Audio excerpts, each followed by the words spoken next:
Un movimiento circular se lleva a cabo cuando la partícula se mueve sobre una circunferencia. Cuando este movimiento circular es uniforme.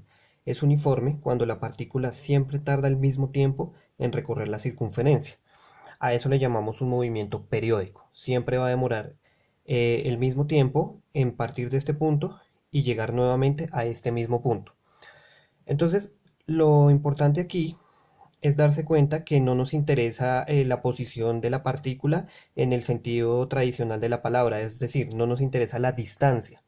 ¿Por qué no nos interesa la distancia? Porque el punto, la partícula que se está moviendo, siempre se encuentra a la misma distancia del centro. Entonces no debemos preocuparnos por eso. ¿Cómo va a estar dada la posición de esa partícula? Por el ángulo θ, que se dibuja entre el eje X y el radio de la posición en la que se encuentra la partícula. Entonces, dependiendo del ángulo, la partícula ocupará una posición u otra. Entonces, aquí es muy sencillo la definición de velocidad angular porque es similar a la velocidad lineal. ¿Qué es la velocidad angular? Entonces, la velocidad angular estará definida como el ángulo final menos el ángulo inicial sobre el tiempo final menos el tiempo inicial. Entonces, en este caso, la velocidad angular tiene la misma interpretación que la velocidad lineal, es decir, qué tan rápido ese punto realiza el movimiento con referencia al ángulo.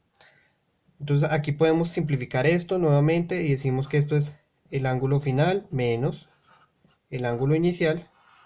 Y este tiempo final menos tiempo inicial, pues finalmente es el tiempo en el que se lleva a cabo la acción. Entonces vamos a decir que es el tiempo. De aquí ya podemos obtener la ecuación básica del movimiento circular uniforme. Despejando el ángulo final, obtenemos que Wt será igual al ángulo final menos el ángulo inicial. O